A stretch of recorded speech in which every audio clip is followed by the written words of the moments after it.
It's time for Maggie and the Moms.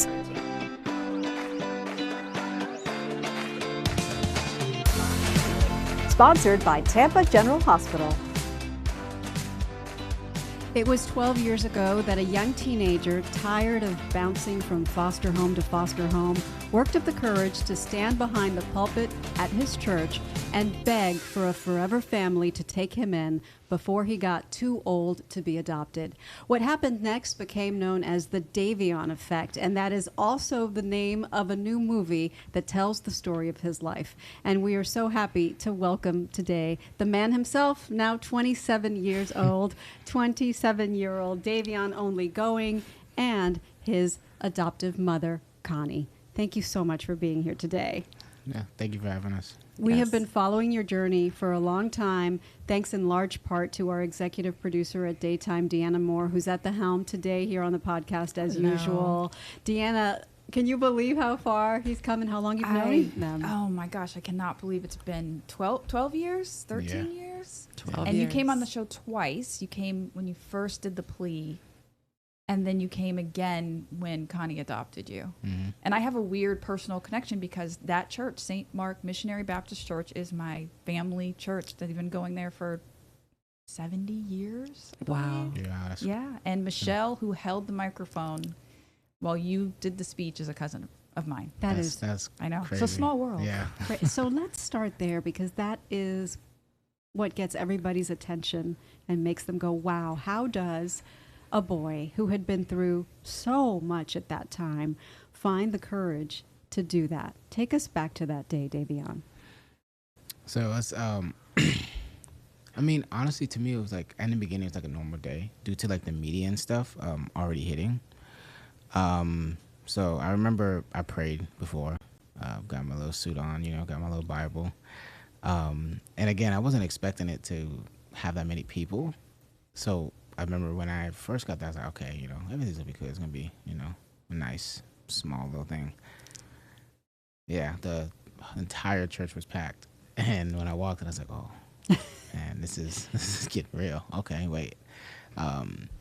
Again, so it didn't start right away. So it was easy for me to kind of get my mind, in the right position to be able to speak. And you could never have imagined in that moment that it would go viral and that so much would happen in the aftermath. In that moment, I'm sure you were just focused on, here's my message, here's what I want to say. And what was that? Just, again, what the mission has always been is just to, ask for a family. Hopefully I can have one because, again, I wanted, as every kid wants some type of normalcy. When I did that, when I got there, I was reading my Bible after service. They called me up. I was like, okay, let's do this. Do you remember a line, the most memorable line of the speech for you? Yeah, they say I said I would take any family, black, white, green, purple, which, I don't even remember saying all that, but I think I probably did. And, it just shows how strong it is that a kid does want a family. It's just you want that, that love and that support. Some kids are prepared to age out, but it's like you want people to have your back. You want that in life, and I do have my family. They have my back a lot, all the time, and it gives me a sense of security when I'm just moving on in life, that I don't have someone just in my corner. Well, you do now, and you have since the beginning, Connie. Mm-hmm. Before you were his adoptive mom, Absolutely. you were his caseworker. The kid that you met all those years ago, describe him. Oh, I met Davion when he was about 7, and he was this cute, lovable. He always gave me hugs, and as the years went by and I watched the system and I moved out of the case manager role into like overseeing the recruitment for Davion, we would do a portrait, we would do whatever it took, and I thought, I don't understand why this child doesn't have a family. I do not understand it. And if we can't find a family for him, how are we going to find a family for all the other children? And he really, really, we would have events and he'd, again, find me, hug me. He deserved a family. He deserved that. And he was getting older. And I think we have to say to children, it's our job as a system to find them a family. But what would you like to do and to educate them what they can do? You know, that advocating for yourself is what makes the difference. Well, Davion, you certainly did that. And the response that you got after that speech went viral, how many? 10,000 people called wanting to adopt you? Mm-hmm. What happened after that? So, I mean, it was crazy though, because they had people all the way in like Australia trying to adopt me. I'm like, oh, I don't think I could ever move to Australia. All them bugs they got, everything there wants to kill you. I mean, it was cool. I definitely want to go. I thought visit, you said you will take any family, listen, preferably not Australian. It's very honestly, kidding. I definitely want to go and visit because I feel like it's just be a great experience. But people tell me that everything there wants to kill you. Like You're so Florida. funny. You are hilarious. And I'm like, but no, it was great, and I really, like to shout out to those families who, felt the need to step up, and when I pleaded that they, take other families and to take other children, it was, that was the Davion Effect. Yeah, I mean, but it just felt great that I did something good, and that I, inside when I did that, I was hoping that could help out a lot of my friends that were in the system with me, and especially older kids, right? Yeah. Like I had a lot of friends who were who I was in group homes with and foster homes that were aging out. So me doing that was like kind of a hope that they'll find a family and they won't have to, have to go through like aging out and being alone. And some of them, it didn't work out. And it still, it haunts me to this day, kind of, because like I feel bad. I feel like I could have done more to help them out. And I have a lot of people who are my age, my peers that in the system who, some of them are doing good with their lives, and I lost contact with a lot of them now, and I still worry about them to this day. Respectfully, to say that you think you could have done more, what you have done for this cause, to bring this to the forefront is really admirable, and I would say more than enough. So just one person's opinion, but I know it's shared by everybody who hears your story. So 10,000 families offer to adopt you. Where do you wind up and how? So the first family was when I went to Ohio. Again, they were a great family, a church family, something I always wanted as well because, I'm really strong with my faith. Great family, great mother, great dad. They tried it out. We tried it out. It really didn't work out, the short, end of things. It didn't work out. But and I just feel like it was just more because nobody was ready. And I think I wasn't really ready. They weren't, I don't think they had the right resources as well because they weren't prepared for like me being as angry because again, I feel like in the media, they would kind of have the story that I was, happy and I didn't have all these problems, but it still kind of came, with me, the trauma and stuff. And that's, that kind of feel like what kind of affected that in a sense. It's so important to highlight that too.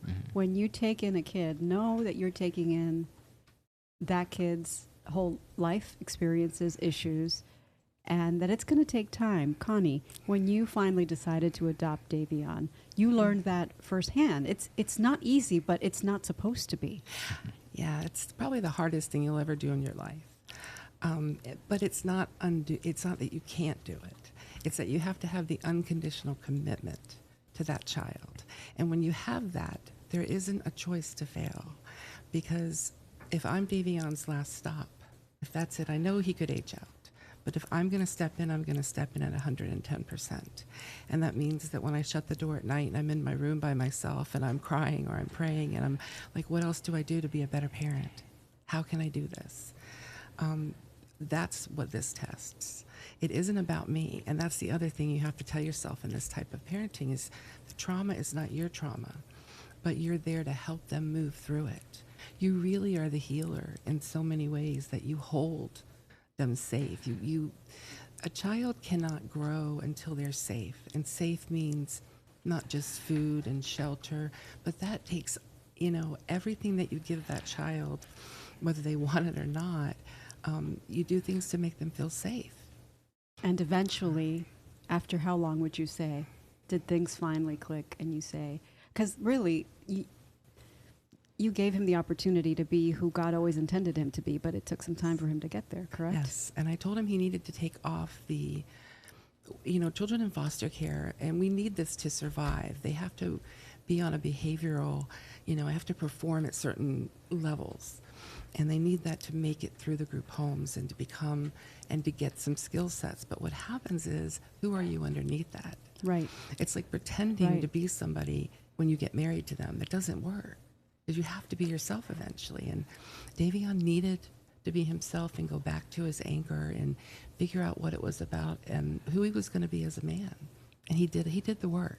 He did the work, but you were there supporting him, which is crucial. And so for somebody, because now you work in this field, you help families navigate this. Yes. And this is a question for both of you. What would you say to people who are considering the adoption route and right off the bat thinking, I want a baby. I want to adopt a baby, Davion? I think it's great. Again, the adopting a teenager, will say is maybe a little harder because they're already more on the independent side. Again, when I got adopted with Connie, I already had like a mentor, Richard Prince. He became my father figure at one point. So it was a lot easier in a sense, I would say, because I had, people prior trying to teach me things like that.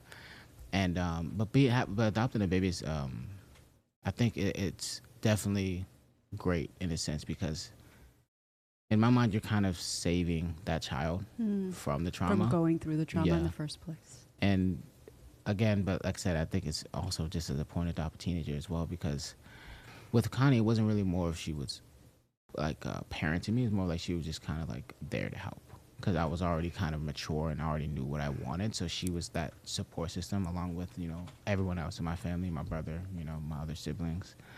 Again, Richard as well. They were kind of just there to support, and to when I needed advice, I can go to them and ask them things. If someone is considering adopting an older child, or maybe somebody who's, considered a more challenging child to adopt, what would you say to them? Because I wonder if somebody does it not really knowing exactly what it's going to entail, and that child gets returned, as happened to you multiple times, what does that do for the child? It definitely adds to the trauma. And again, like I said, when you're adopting an older child, you don't have to be the parent in a sense. You just got to be that kind of like that guardian angel. Like just be there. You don't have to do everything for them. You don't have to if they need help, they're going to come to you, because that's why you're there. And just build that comfortability that you're not going anywhere. Just like, hey, I'm here when you need it. Trust me, that kid's going to come. Because there's so many times where I didn't talk to Con a lot of times, but when she just kept looking like, hey, I'm there, just same thing with Richard, hey, I'm there. And then I finally opened up to her. You don't know a lot of this crazy stories about when I first got there, okay? Tell us. It wasn't a cakewalk. Like I had a lot of, I definitely didn't want to go back to school, because at that point, I went to like 5 different high schools within like a year. And then when I came back from Ohio, I had none of my transcripts. So I had to start, I was supposed to be a junior, and I had to start over as like a finishing freshman going into my sophomore year. So I had to make up about 3 to 4 years. And at that point I was done. And most parents would have been like, oh yeah, you're not da-da-da. But she was, at first we kind of, it was kind of bump heads, but after a while I explained to her, I was like, listen, she's like, you know what, just then take your time, We definitely had to find that balance. So I have 2 main rules in my house. I'm not very rigid at all. I probably should have had a few more boundaries looking back, but for these boys who I had, because I had Taylor, who was a little younger than Davion, was, you need to have respect, and that's a process every day for yourself, for others. It won't always work, but you need to think about that. And secondly, you need to have a purpose. What is that purpose for you? Is that purpose going to school? Is that purpose having a job? It's not for me to tell you what you're going to do at age 17. And the other thing to think about is when you have a 17-year-old, they may be 17-year-old as far as a chronological age, but emotionally they're going to vary. They're going to be like a little boy sometimes. They're going to need nurture on their terms. It's not about me. It's not about my expectations of who Davion or my son Taylor should be. It is for them to kind of grow in that your job is to keep them safe. Your job is to stay unconditional, to find support, and to let them know, every time his brother Taylor would run away when he first came, he was 12, he would get on his bike and he'd pack it up and I'm leaving, and he's the F-bomb king, and he, you know, sorry. and I would say to him, you're remembering, aren't you? And I would say to him, It's just funny because like I could imagine because he's so. he would get on that You bike. can picture it still? Oh, yes. Yeah. He was small but mighty. And he would be, I'd say, I'm not going anywhere, and I'm not asking you to leave. Wow. And then he'd get on Calmly? that bike. Calmly. Oh, Oof, that's the key. hard. That's hard. There's a great skill set that I think as a parent needs, that you can grow into, and that is, you don't always get it, and Davion will tell you that, but it's that non-reactionary calm where you are able to just listen and let them vent and let them go on, and then say, and it's kind of like love and logic, you know. They need to express what they're saying. But after all these years, has the relationship changed into parent-child? I mean, you call her mom sometimes, correct? Sometimes, but again, I don't know. It's just weird. I'm old now, so it's like. Well, mom is important is to forever. us. Mhm. Well, here's Yeah. the thing: in foster care, kids go into homes many times, and mom is it's what they use Yeah. for the person in the home, and so we tend to. Mom for me was nice. I loved it when he called me mom, but I get Connie or Con a lot more. You know, But it's I like, understand. Yeah, but it's like we still acknowledge you. I'm their mom. You I know, mean, we I know acknowledge that. you as that. You know, and I think with our family, it's more like we don't have to like say it to like acknowledge it. You know, like we can. Again, like I said, I like to say with Richard, I call him Prince. I don't call him Dad. I just call him Prince. You know, it's like Yeah. it's just more of like, you know, I recognize you guys as my parents. You know, that's you know. So I don't, you know, they're secure in that way. They in a know sense. that. Yeah, and that's to me is the most important part. So you mentioned that you went to 5 high schools in what period of time? Yeah, it was 1 year? when I was a sophomore. Yeah. Supposed to be in my junior year, going to my junior year. Right. Like during that, I like bounced to like 5 different. I Okay, so think. 5 different high schools in the course of a year. 35 different foster homes. Somebody like group homes, other challenges that we haven't even talked about. And here you are today at the age of 27, a success. So you overcame all of it. Our listeners, our viewers want to know, what is Davion doing right now with his life? Well, I appreciate the compliment and I'm a success, but I don't think of myself as a success yet because I still believe there's still missions that God has me to complete that I haven't completed yet. So, You can brag a little bit about your chef skills. Come on. yeah, I teed it up for you beautifully. I would definitely say I'm pretty. That's what I'm doing now. Is I'm a private chef. I started my business right now, and just I'm just working on getting my website up. And once the website's up, then it's like people can start, Well, trying to see and you what's going on. graduated from the Culinary Institute of Thank you. America. Yeah. Thank I you. graduated- Thank you, okay, Mom. As a proud I mom, graduated- I That's gotta what we say do. that. We brag about our children. I thought it was already common people knowledge don't that know. I No, already you got- graduated, but no, I definitely, and I do want to say the CIA really helped with upgrading my chef skills a lot. And then again, like I said, that's what I'm doing now, using those skills that I learned at P-Tech and the CIA. I got to remember where I started from. Absolutely. And so all those skills combined that I learned and that experience, and then working in restaurants as well, helped make me realize that I definitely want to step out on my own and do my own thing. So you have done and accomplished all of this. Go back to when you were a kid at maybe one of your lowest points. Would that kid have believed how you turned out? Or still turning out, as you say, because you have more plans? Maybe before I turned 15. Like when I was super young, I never thought this would ever happen. I honestly didn't think I was going to have a family. So after I turned 15, I really started getting into my faith. And then when this all happened, I was like, okay, God has a plan for me and the people in my life, the people I call family now. He has a plan for all of us. And that's when I would say around when I was younger, I kind of felt that low. Like I was like, oh man. What's my life going to be? Yeah. So how do you get that message to kids who may be in the same position as you were when you were at your lowest points? You got to just find the faith. You have to stick strong with it as well. Like you have to believe that you have a greater purpose. You have to just be willing to invest in yourself and really believe in yourself and what you said, you know, you have cards, you can play them. You know, some are different from others, but make sure you utilize all your cards you have, and just again, you have to believe and not give up, like especially in yourself, because once you do, it's like I've gone on that road, especially even when when she adopted me, I was in a dark place, and she'll tell you. Yes. It was tough. I mean, we went through trying to start regular high school with the other kids. We went through, he was biting his nails every morning. He was so anxious. I put him on homebound.